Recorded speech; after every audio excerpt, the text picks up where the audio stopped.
we've had the nation as a romantic but fickle notion, and the nation is a problematic economic arrangement. So I think it's time to consider the nation as a brand. And Shawn would put Shawn Mark, I'm as going to get this off of here. I'm sorry? Hit escape, we'll do the first time. And just close the X. So Shawn and Clankie from Otaru University of Commerce in Japan is going to talk about nation as a brand. And I believe, Shawn, you're from the Hawaii area? Yeah, I did my doctorate at the University of Hawaii. Okay. And he decided, obviously, to cross the pond over to Japan. Would that be go west, Yaman, or go east? I'm not sure which way it is. I think from Hawaii is west, right? So Japan is east. If you go west enough, you'll end up in east eventually. So. Okay, first, thanks for coming today. I am neither a political scientist nor a philosopher. I'm actually a linguist who finds himself in social philosophy today, something I'll continue thinking about for quite a while. Do any of you have any experience in branding? A couple of people. Branding like marketing one? Marketing branding or branding in linguistics or any of that. Okay, good. A couple of people do. Okay, this is an area I've started looking at because it is a recent development in the area of branding, of the extension of branding to the concept of the idea of nation. And my specialty is something called branding genericization. Generic brand names is what I work in. And when this conference came up, I started looking at this concept. And I'm going to take you through basically what is nation branding, giving a couple of definitions, and then why this is important. Then I'm going to look at two examples of where I think this has gone wrong. And as I said, this has only been around for about the past 10 years. And it's probably a little hard to read my notes. They're not coming up particularly clearly on this. But, so that's where the lecture is going to go today. So, what is nation branding? I pulled up 3 different definitions. The first one is the nation brand refers to the likability and credibility of a country. Okay, that's pretty much an outcome-driven position. It doesn't exactly tell you how we get there. Okay, it's just looking at the outcome of the perception of the country. And that's from the Presidential Council on Nation Branding in Korea. And then we have a second one from the Council of Foreign Relations, applying corporate branding techniques to countries. Okay, we're getting more specific. We're going to use marketing and we're going to apply it to the nation. And then we get to the third one, which is working with governments to help them plan the policies, strategies, investments, and innovations which lead their country towards an improved profile and reputation. And that's from GfK Custom Research North America. This last one is the most precise, and with good reason, because the guy behind this, Simon Anhold, is pretty much responsible for starting this whole idea of nation branding. Okay. He also is in charge of the Nation Brands Index, which sort of ranks 50 nations right now in terms of all of the goals that they're trying to reach in terms of the branding of the nation. Why is nation branding important? Well, many countries have come to realize the need to present a carefully crafted image of themselves and what they have to offer the world to get them to stand out in the global arena. And to attract everything from investment to trade to incoming students to tourism. And most often, nation branding attempts have focused on tourism. And one of the points I want to make today is that they should not, they cannot only rely on tourism. They have to go beyond that. And the nation branding effort must go beyond the marketing team. It must involve every aspect of the government, and it must be looked at as a chance for some introspection into what your country, what your nation is doing well, and areas where it can improve. Okay, so let me move down the page a little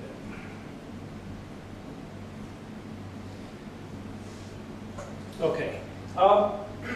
Some of these campaigns that you've probably seen commercials on television. If you watch CNN, for example, you're seeing lots of countries advertising on CNN right now. Qatar Foundation is one of the big ones that is showing all the time, especially in Japan right now. And they're actually, as an organization, they're quite good at what they do because they're going beyond looking at sun and sand, and they're showing the technological side and the business side and the other efforts that are being made to improve things within the country. I mentioned here the Japan Yokoso and Cool Japan campaigns. This is going to be one of the examples I mentioned coming up. Those are two campaigns which are ongoing right now. Japan Yokoso. Yokoso means welcome in Japanese. Cool Japan focuses on the pop culture, actually what are called the Otaru subcultures of Japan, anime and manga and that kind of aspect. And to one that I remember growing up, one of the first campaigns I can remember was Come Back to Jamaica. Okay, it was a Jamaican tourism campaign. And I still see a lot, I mention this because I still see a lot of countries doing this. They want to show off the tourist side of things, but they don't want to acknowledge that beyond the tourism side of things, there are some real problems in those areas. Okay. Also, carefully crafting your image can prevent others from doing it for you. Yes, it can be a counter to stereotypes and perceptions of your country. Now, this is not to suggest that you should gloss over the problems that exist in your country. As I've mentioned, it's an opportunity to reflect on what your country is doing well and what it's not doing well, and a chance to actually, consider fixing it. Okay, if you're showing, for example, palm trees and beautiful resorts and everything, but the infrastructure is just not there, it's going to catch up with you pretty fast. Okay, people are going to realize that this campaign is just nonsense. Okay, and this also has another side to it. When I get to the example, I'll mention this in greater detail. A way of highlighting the positive while downplaying the negative, yes, but that brings up some hazards. Okay. What are the hazards that countries face when they're trying to create this identity for themselves in terms of how others see it? If done improperly, it can be like putting lipstick on a pig. Okay, essentially, you're putting out there, but it's still a problem. Okay. Countries must resist the temptation to embellish their resumes. Okay? Don't overstate what you have to offer. Okay? Focus on the positive things, but don't make more of it than what you have. Okay? And the focus cannot be solely on tourism alone, as I mentioned. In the ideal case, a national branding effort offers the country involved a chance to look introspectively at both the positive and negative points, accentuating and promoting the positive, culture, beauty, history, etc. If you're into business and technology, ease for investment, all of the good stuff. Yet at the same time, coming to terms with the nation's problems, the bureaucracy, for example, which is a big one in many places, public safety, attractiveness for foreign investment, infrastructure, all the other good stuff. Okay.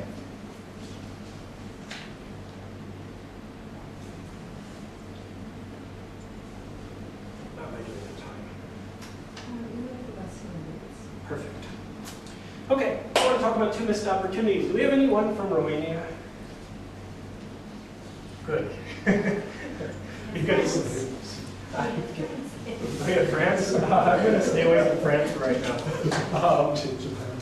Yeah, and I don't think anyone's from Japan in here, so I feel more comfortable talking about Japan than I do about Romania, but I'm actually speaking at the university that I'm going to be talking about the region for, so I've got to be careful what I say at this point. Two missed opportunities, one national and one regional. Okay. Now, I've mentioned nation branding, and I probably should have gone back a little bit and given a little history prior to that. As we all know, there have been attempts at branding things for centuries. Okay, the wine region is a great example. Okay, regional appellations have been around forever, and they give a good example of what has developed into this kind of image that's projected. Champagne and Bordeaux and all the others that come with the imagery that goes along with those. Japan, in the 80s, this concept of Japan Inc. came about. Have you heard Japan Inc.? Okay. I was quite surprised when I started looking at this that this was not created by a marketing team.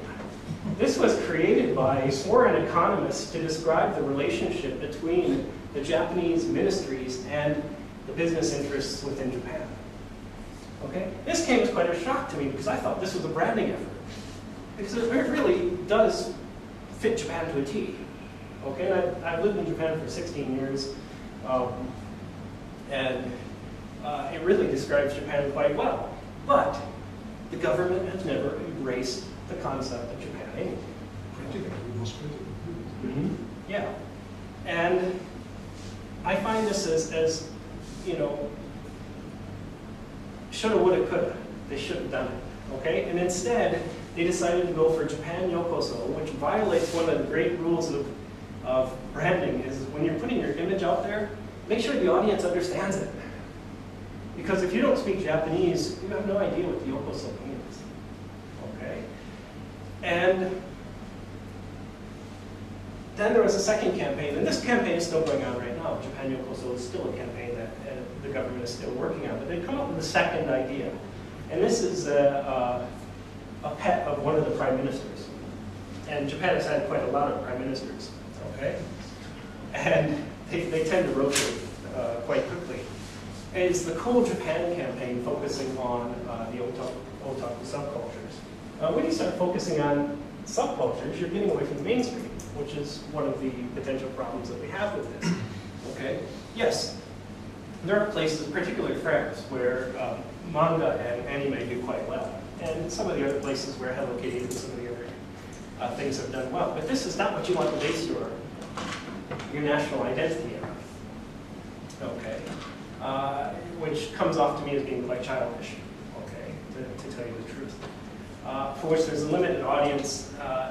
It's unlikely that either of these current campaigns is going to do very well. Why? Because this is limited in the audience that it reaches. And this one here, unfortunately, is somewhat of a partial truth, okay? Yes, you're welcomed into the country to come and spend as much money as you can spend, just don't plan on staying. It's kind of the long-term people will tell you this, okay? That this welcome is kind of a, not a real heartfelt welcome, I don't think. Okay, so we have Japan with its problems. If I were talking to the Japanese government, I would recommend them strongly consider going back to this idea, which is really heavily, it has nothing to do with tourism. Okay? Although tourism can be seen as a part of it, as an extension when you get down into these areas. But what I would suggest to them is focusing on that technology. And with it comes education, and with it comes with all the other good stuff. And focus on this identity, and it would be a much better decision than where they're going at present. The second area, where I'm going into in about 10 days to speak, is Transylvanian Romania. Okay? And what's Transylvania known for? Dracula. Of course, you know Dracula, right? Everybody knows Dracula. Who doesn't know Dracula? Okay? But within Transylvania, this is really downplayed a lot. I look at Transylvania University of Brassow's logo, their university logo, and it's got a bit of a blue and yellow kind of sun-shaped symbol on it. Not exactly the image I'd be projecting. Okay. Everyone knows Bram Stoker's version of Dracula. Hollywood has spent hundreds of millions of dollars promoting Dracula over the years, and Transylvania could take advantage of this. Not so much on the image of Dracula itself, but the mystery and the romance of the region that go along with this. Because at this point, industry is not their big suit right there. And Romania has two things which people know it for. One is a dictator, and the other is Dracula. If you have a choice between a dictator and Dracula, I think you go with Dracula. It's a Hobson's choice, though. Okay. It's pardon? It's a bit of a Hobson's choice, though. Well, yeah, I mean, but a choice between, well, come on, there's the eternal life aspect of it, and, you know, there's a lot of good things to that. So, looking at this, all of the work has been done for Transylvania. All they have to do is embrace it, okay? And at least feed into the pop culture image that exists of Dracula, okay? And the nation could build something around that with Transylvania at its center. And that's simply what I'd like to suggest with that, okay? I've taken you through very fast with this, and I apologize if I glossed over a few things, but I want to thank you for your time today. Thank you.